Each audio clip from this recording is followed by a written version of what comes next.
Good morning बच्चा लोग। पिछले क्लास में हम लोग पढ़े थे ठोस के बारे में पढ़े थे। ठोस, द्रव और गैस के बारे में थोड़ा सा चर्चा किए थे। ठोस, द्रव, गैस का एक समान प्रॉपर्टी है, उस पर चर्चा किए थे। पदार्थ के बारे में पढ़े थे। आयतन के बारे में पढ़े थे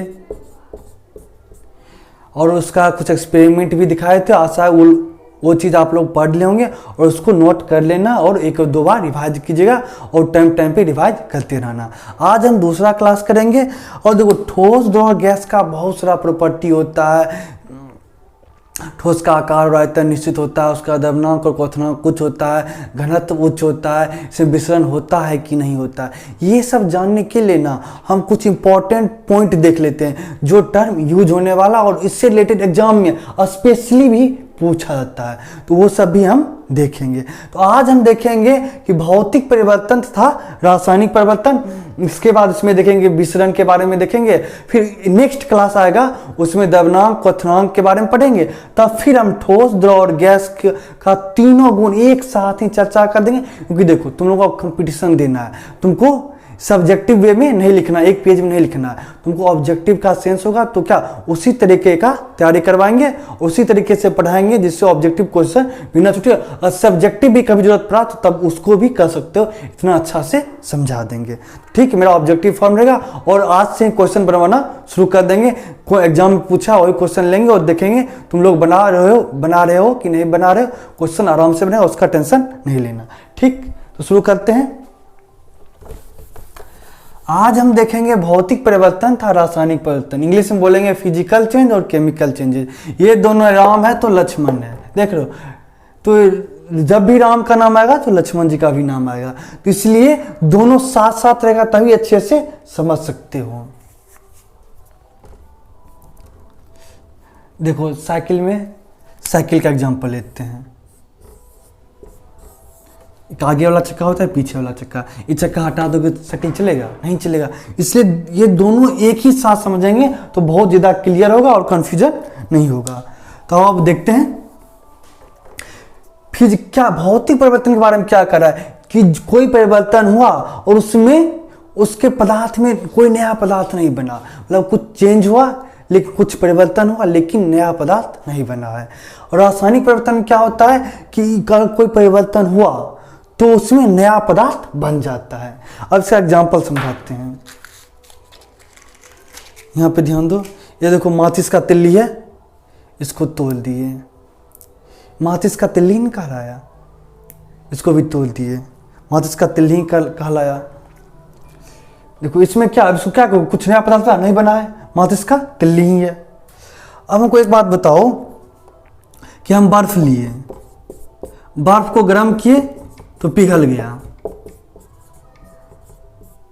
पहले भी ये जल ही था, बस जमा हुआ था। अब भी ये पिघल गया तो क्या बना? जल ही। जल इंग्लिश में क्या बोलते हैं बाबू? वाटर। जो कुछ बच्चे जिनको इंग्लिश मीडियम में भी, कुछ बच्चे ऐसे भी हैं जिनको हिंदी मीडियम में थोड़ा दिक्कत आ रहा है, इस कारण से हिंदी इंग्लिश दोनों वर्ड यूज कर दे रहे हैं, उनका कुछ सिखाता है। तो देखो ये स्टेट चेंज हुआ, पहले ठोस था उसके बाद द्रव बन गया, लेकिन इसमें तो पहले भी जल था, तो मतलब बर्फ का पिघलना क्या हो जाएगा? भौतिक परिवर्तन। इसका एग्जांपल में लिख लेते हैं, बर्फ का पिघलना क्या हो गया? भौतिक परिवर्तन। देखो इसमें कह रहा है कि जिस परिवर्तन में कोई नया पदार्थ नहीं बनता। देखो बर्फ का पिघला जल बना, लेकिन पहले भी जल नहीं था, पहले ठोस रूप में था, अब द्रव रूप में बन गया। फिर कह रहा है इसे पुनः आसानी से मूल रूप में प्राप्त किया जा सकता है। जब भी भौतिक परिवर्तन या फिजिकल चेंजेज होगा तो क्या होगा, उसको पुनः मूल रूप में या ओरिजिन रूप में प्राप्त कर सकते हैं। अगर बर्फ पिघल कर क्या बन गया? द्रव बन गया, जल द्रव अवस्था में आ गया। अब इसको अगर जमा दो तो फिर यही बन जाएगा, आसानी से प्राप्त कर लिए। ठीक, और एग्जांपल लेते हैं।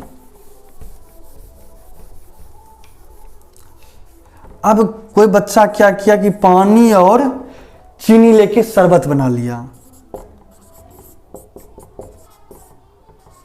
पानी और चीनी का शरबत बना लिया, बिलियन बन गया, शरबत बन गया। अब देखो, अब ये बताओ कि भौतिक परिवर्तन है कि रासायनिक परिवर्तन है। अब तुम खुद सोचो, पानी मिलाए चीनी मिला, दोनों को मिला दिए शरबत बन गया। अब तुम पियो तो तुमको मिठास का आ रहा है, अच्छा तो कड़वा तो नहीं लग रहा है, मीठा नहीं लग रहा है, पानी का भी आ ही रहा है। तो फिर ये भौतिक परिवर्तन हुआ, क्योंकि इसमें कुछ नया पदार्थ नहीं। सर तुम कहोगे सर पानी चीनी को मिला है शरबत तो बन गया, शरबत का बात नहीं। देखो यहाँ पे ये बात है कि देखो गुण चेंज हुआ, दोनों का तो गुण ही रह गया, इसको हम भौतिक परिवर्तन बोलेंगे। अब देखो विलयन है, अगर इसको गर्म करो तो क्या होगा, पानी उड़ जाएगा, पानी भाप बन के उड़ जाएगा, फिर वाष्प को ठंडा कर लो तो जल बन मिल गया हमको। और चीनी क्या होगा, पेंदी में रह जाएगा गर्म कहिए तो, फिर ये चीनी हमको मिल गया। तो ये भौतिक परिवर्तन हुआ। से जल और नमक का घोल कर लिए तो ये क्या हो गया, भौतिक परिवर्तन हुआ। कि फिर अगर जल और नमक के घोल को गर्म करेंगे तो जल हवा में वाष्प बन हो जाएगा, जिसको हम ठंडा करके पानी प्राप्त कर सकते हैं, और नमक नीचे पेंदी में रह जाएगा। तो ये हमारा हो गया भौतिक परिवर्तन। तो हम क्या सीखे, पानी प्लस चीनी बन गया विलयन, तो ये क्या हो गया, भौतिक परिवर्तन। अब देखो एक और एग्जांपल लेते हैं। कह रहा कांच का गिलास टूटना, कांच का गिलास टूटना। अब कांच का गिलास टूट गया है तो वो है, देखो गिलास भले ही ना रहे लेकिन कांच तो है बाबू। अब देखो सिंपल सा एक बताते हैं, पेज लेने दो थोड़ा सा, 1 मिनट, कोई हमको ऐसा पेज चाहिए। बताओ ये क्या है, कागज है, फाड़ दिए, क्या है, कागज है, क्या है, कागज है, कोई दिक्कत। अब इसी कागज को फाड़ना, देखो बस ये देखो कि पहले भी क्या था, कागज ही था, अब भी कागज है। अब इसको तुम कहोगे सर ये ऐसे कुछ बना दिए, फूल बना दिए, लेकिन है क्या बाबू, ये कागज ही है, फूल नहीं बना है लेकिन है क्या, कागज ही। तो ये हो गया भौतिक परिवर्तन, कुछ चेंज कर दिए लेकिन देखो पदार्थ वही ना, कागज ही है। तो ये हो गया भौतिक परिवर्तन। आशा है कि अब तुम भौतिक परिवर्तन अच्छे से समझ गए होगे। अब इसी को समझते हैं रासायनिक परिवर्तन में क्या कह रहा है। इसमें कह रहा है कि जिस परिवर्तन में कोई नया पदार्थ बनता है जिससे पुनः मूल रूप में प्राप्त नहीं किया जा सके, उसको हम क्या बोलेंगे, बहुत रासायनिक परिवर्तन या केमिकल चेंजेस। इसका एग्जांपल समझते हैं। अब हम क्या किए, दूध से दही बनाए, तो दूध का अलग स्वाद होता है, दही का अलग स्वाद होता है। अब तुम दही से तुम दूध बना लो, गर्म करोगे तो दूध बन जाएगा, नहीं बनेगा। तो दूध से दही बनना क्या हो गया, रासायनिक परिवर्तन। देखो क्या होता है और समझाते हैं। मैग्नीशियम को अगर जलाएंगे तो चमकेगा और राख बनेगा, सफेद राख। मैग्नीशियम धातु को जलाने की प्रक्रिया भी रासायनिक परिवर्तन हुआ। देखो जहां तुमको लग जाए कि रासायनिक क्रिया हो रही है वो रासायनिक परिवर्तन होगा। एक ये ट्रिक हो गया कि जहां तुमको रासायनिक क्रिया दिख गया वो रासायनिक परिवर्तन हो गया। हाइड्रोजन और ऑक्सीजन गैस मिलकर जल बनाता, हाइड्रोजन भी गैस है, ऑक्सीजन भी गैस है, और देखो क्या जल बने, जिसको पीने में यूज करते हैं, तो वो अलग पदार्थ बन गया। इसको एग्जाम्पल लो, जल का बनना, देखो H2 + O2,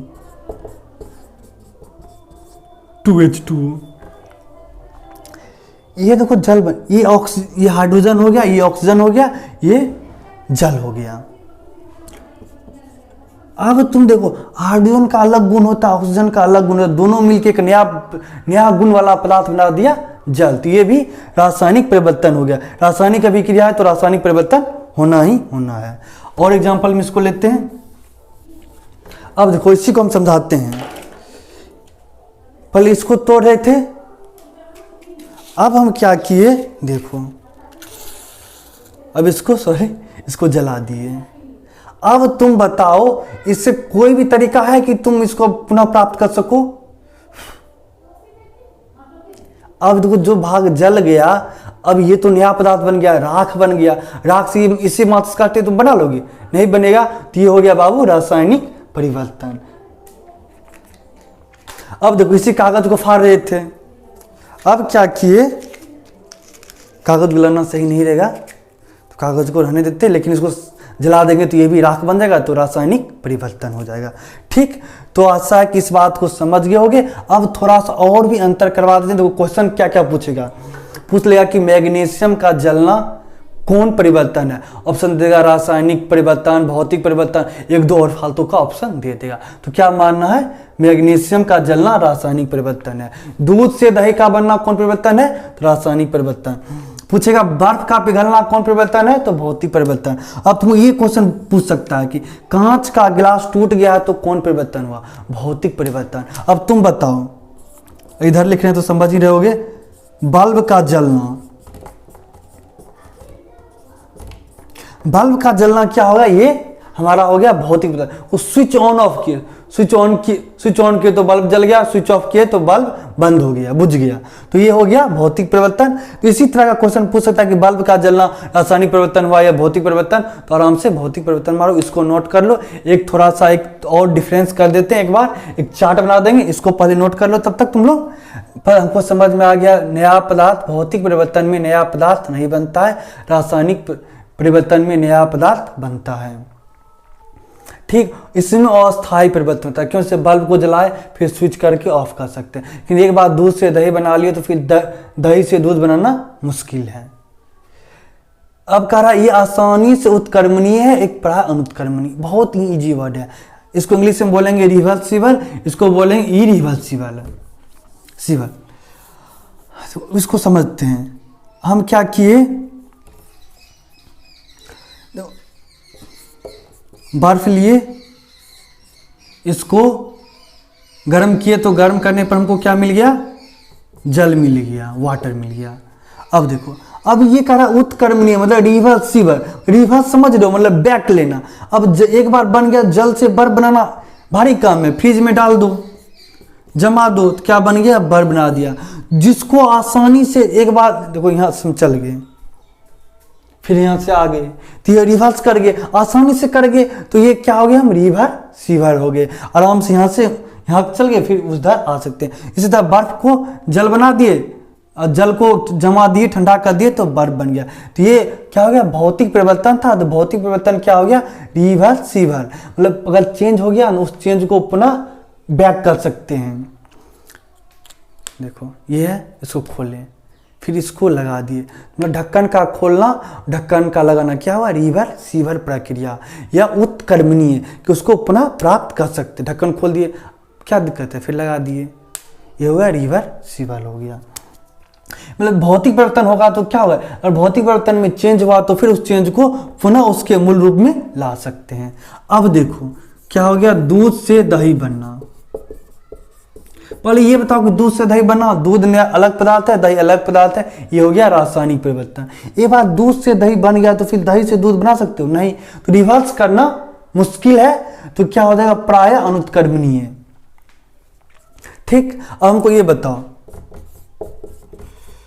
लोहे में जंग लगना कौन परिवर्तन है, रासायनिक परिवर्तन है या भौतिक परिवर्तन है।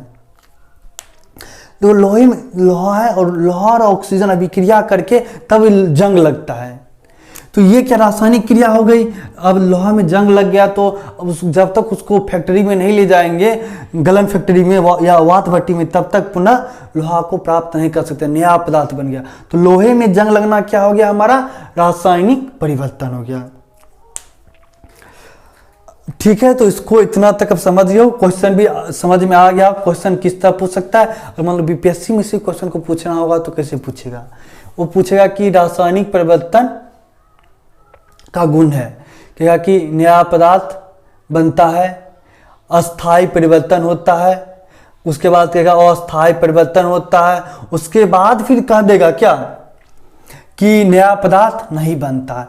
देखो दो रासायनिक परिवर्तन वाला गुण दे दिया, दो और रासायनिक। अब इसको पूरा समझ रहेगा तभी ना, पांचवा ऑप्शन दे देता, इनमें से कोई ना या इनमें एक से अधिक। एक से अधिक आ जाएगा क्योंकि दो ऑप्शन सही था। अगर तुमको पॉलिटेक्निक पैरामेडिकल में पूछेगा तो क्या करेगा, चार ऑप्शन दे देगा, चार ऑप्शन में एक सही रहेगा, तीन गलत रहेगा, तुमको पहचानना होगा। तो ये क्वेश्चन तुमको इस बार के पूछ सकता है, अच्छा क्वेश्चन बन सकता है कि भौतिक परिवर्तन का 3 गुण दे देगा और एक रासायनिक परिवर्तन का गुण दे देगा। पूछेगा कि इसमें रासायनिक परिवर्तन का गुण कौन है। तो रासायनिक परिवर्तन वाला गुण आराम से मार दोगे। ठीक, इस पे क्वेश्चन भी करवाया जाएगा और चैप्टर जो कोई एक प्रॉपर एक चैप्टर खत्म होगा तो उसके कम से कम उससे रिलेटेड 10-15 क्वेश्चन करवाया जाएगा ऑब्जेक्टिव टाइप का, तो वो भी करते रहना। ठीक, आओ बाबू हम देखते हैं विसरण या डिफ्यूजन के बारे में। क्या कर रहा है, किसी ठोस द्रव या गैस के अणुओं मॉलिक्यूल्स का अधिक सांद्रता वाले क्षेत्र की ओर गमन विसरण कहलाता है। इसको हम एग्जांपल से समझते हैं। देखो क्या है, एक अगरबत्ती जला दिए, अगरबत्ती जला दी, अब तुम यहां पे खड़ा हो जाओ। धीरे धीरे तुमको इसका सुगंध तुम्हारी नाक तक पहुंच जाएगा। मतलब जो यहाँ का धुआं था, यहाँ जो अगरबत्ती जल रहा था, यहाँ बहुत ज़्यादा धुआं हो गया, यहाँ धुआं का सांद्रता कॉन्सेंट्रेशन ज़्यादा था, मतलब धुआं का मात्रा यहाँ पे अधिक था। तो धीरे धीरे क्या क्या, यहाँ पे धुआं का मात्रा नहीं था, कब बहुत था ही नहीं, धीरे धीरे ये वाला धुआं क्योंकि यहाँ अधिक था, इसका यहाँ होते होते तुम्हारे यहाँ तक पहुँच गया। तुम्हारे ज्यों ही नाक तक पहुंचा तुमको अगरबत्ती का सुगंध या गंध आने लगा। तो ये अगर कोई पूछेगा कि आप क्या पूछेगा, अगरबत्ती का सुगंध हमारे नाक तक पहुंचता है किस प्रक्रिया द्वारा, तो डिफ्यूजन द्वारा। क्या हुआ, क्योंकि जो धुआं का कण था वो ज्यादा सांद्रता वाले क्षेत्र से कम सांद्रता वाले क्षेत्र, यहाँ पर धुआं का सांद्रता था ही नहीं, तो मतलब कम ही बोल लो लैंग्वेज के लिए, कम सांद्रता के क्षेत्र में आ गया, ज्यादा सांद्रता से कम सांद्रता वाले क्षेत्र में आया, ये डिफ्यूजन प्रक्रिया हो गई। और एग्जांपल लेते हैं, एक और अच्छा सा एग्जांपल तुमको भी दिखाते हैं। अगरबत्ती वाला तो समझ गए होगे, रुको 1 मिनट, ये थोड़ा सा रखने, इसको खोलने दो, क्योंकि रुको 1 मिनट, इसको पहले रखने दो। ये बाबू बात है, पानी गिरने का डर लगता है, ठंडा है और पानी गिर गया तो समझ रहे हो, रूम बेवजह का साफ करना पड़ा। ऐसे ही थोड़ा सा इधर पानी पानी कर दिए, ये देखो, इसका भी एक बूंद डालते हैं।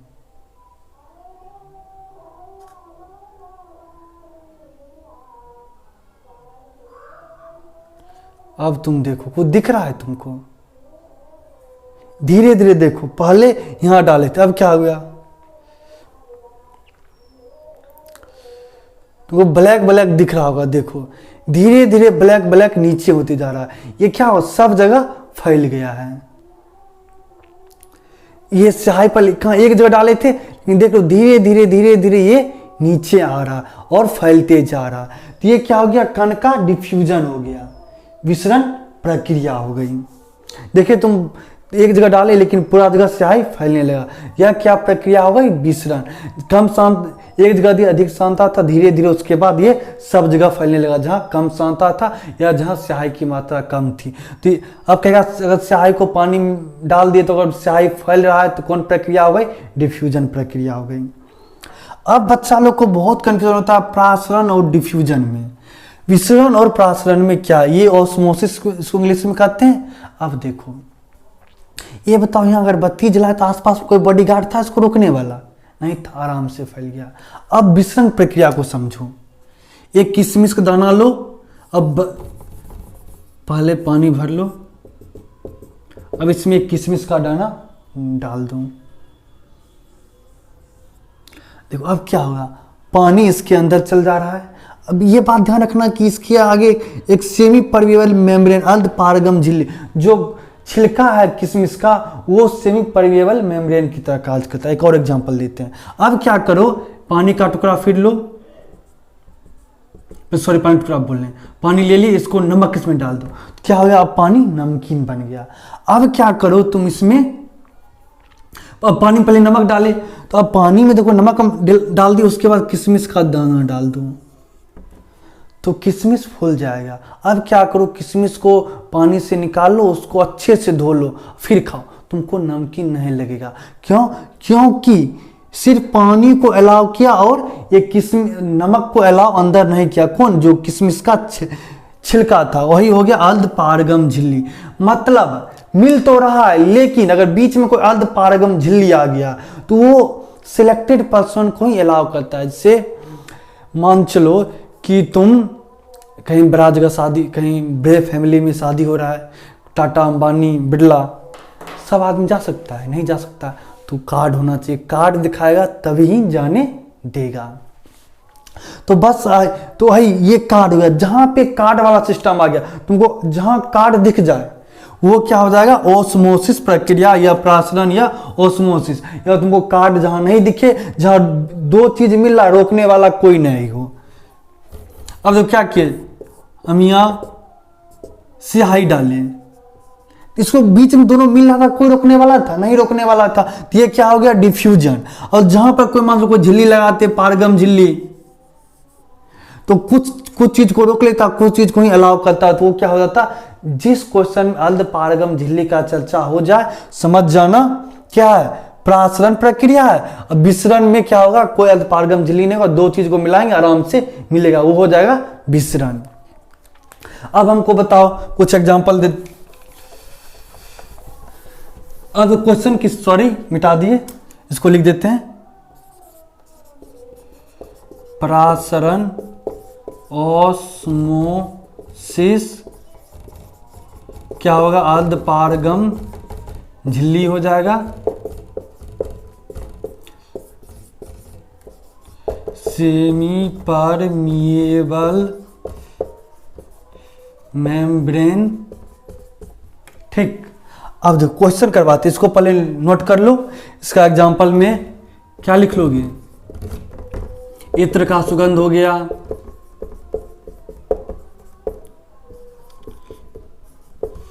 अगरबत्ती का सुगंध आना, स्याही का पानी में फैलना, देखो कल वाला एग्जाम्पल में भी देखो हल्दी को एक ही जगह डाले थे, वो देखो सब जगह मिल गया, तो ये प्रक्रिया भी क्या कहलाएगी, डिफ्यूजन कहलाएगी। तो इसको नोट कर लो।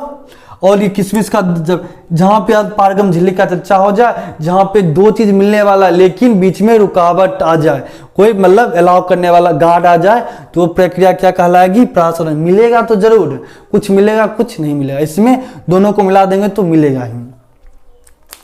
ठीक है, इसको पॉज करके नोट कर लो। इस पे क्वेश्चन करवाते हैं, कुछ क्वेश्चन लेते हैं। क्वेश्चन कह रहा है,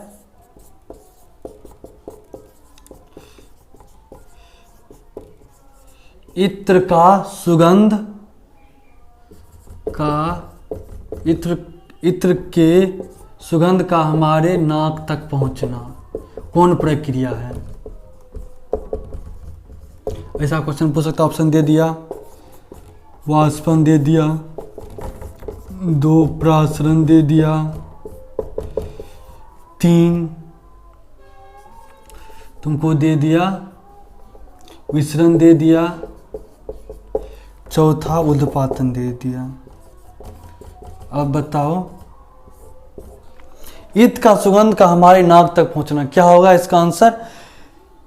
क्वेश्चन क्या कह रहा है कि देखो, इत्र के सुगंध का हमारे नाक तक पहुंचना, वाष्पन, प्रासरण, विसरण, उद्पातन। तो आराम से मार दोगे विसरण। देखो नाक और इत्र, कहीं कोई आदमी इत्र छिड़क दिया हमारे नाक तक आया, तो बीच में कोई रोकने वाला नहीं है, या कोई उसको फिल्टर करने वाला चेक नहीं कर रहा है, सीधे आने दिया, तो यह प्रक्रिया क्या हो गई, विसरण। क्या हुआ, कण एक जगह से दूसरी जगह तक धीरे धीरे हमारे नाक तक पहुंच गया। इसका आंसर हो जाएगा विसरण या डिफ्यूजन। ठीक, तो आज तक के लिए इतना रहने देते हैं। तो प्रासरण का फिर चर्चा हम करेंगे जब सॉल्यूशन चैप्टर बिलियन पढ़ाएंगे, उसमें भी अच्छा से करवाएंगे, उसके बाद ही वो पोर्शन पॉलिटेक्निक पैरामेडिकल के लिए बहुत इंपॉर्टेंट है। साथ साथ जनरल कंपटीशन वाले को भी उसमें पूछा जाता है, तो सबको एक ही साथ लेके चलेंगे। और देखो सबका हम वैसा नहीं है कि सबको एक ही चीज पढ़ाएंगे, जिस आदमी को जिस चीज का जरूरत है उस चीज के अनुसार प्लेलिस्ट बना दिया गया। आप प्लेलिस्ट को जाके चेक कीजिए, आप कोई दिक्कत नहीं होगा। देखिए कैसे चेक करना है, आज जिस चीज का आप तैयारी कर रहे हैं उस चीज का नाम लिखा होगा। सिर्फ कोई बच्चा पॉलिटेक्निक का तैयारी कर रहा है, उसको केमिस्ट्री पढ़ना है, क्या करेगा, प्लेलिस्ट में जाएगा, उसको मिल जाएगा पॉलिटेक्निक केमिस्ट्री, उसमें पार्ट वाइज लिखा होगा, एक से देख के अपना आराम से देखे, सर गारंटी देते हैं बाबू बनना ही बनना है। और मान लो किसी बच्चा को फिजिक्स पढ़ना है, फिजिक्स पढ़ना है किसके लिए, पॉलिटेक्निक के लिए, तो फिजिक्स पॉलिटेक्निक किस तरह का आपको जरूर कुछ फिजिक्स पॉलिटेक्निक या पॉलिटेक्निक फिजिक्स मिल जाएगा। अब किसी बच्चा को पैरामेडिकल का बायो चैप्टर पढ़ना है तो उसको मिल जाएगा पॉलिटेक्निक बायोलॉजी, पैरामेडिकल बायोलॉजी। अब पैरामेडिकल वाले बच्चे को आर्ट्स में पढ़ना होता है तो पैरामेडिकल हिस्ट्री, पैरामेडिकल ज्योग्राफी, इस तरह आपको मिल जाएगा पैरामेडिकल हिंदी। और आप कीजिए, आपको अच्छा से बनना ही है, आप अच्छा कीजिए। कोई जनरल कंपटीशन वाले हैं उनके लिए भी अलग से एक प्लेलिस्ट मिल जाएगा जनरल साइंस। वो जनरल साइंस वाले बच्चे, जो जनरल साइंस है वो तो पॉलिटेक्निक वाले भी पढ़ेंगे, पैरामेडिकल वाले पढ़ेंगे, वो तो पढ़ना ही है, लेकिन उसके एक्स्ट्रा भी पॉलिटेक्निक वाले को पढ़ाएंगे, क्योंकि उन लोगों को बहुत सारा चीज़ ऐसा है जो न्यूमेरिकल पोर्शन जनरल कंपटीशन में नहीं पूछता है, लेकिन पॉलिटेक्निक पैरामेडिकल वाले को पूछा जाता है, तो वो चीज़ भी कंप्लीट करेंगे। इसलिए अपना अपना प्लेलिस्ट के अनुसार देख लें।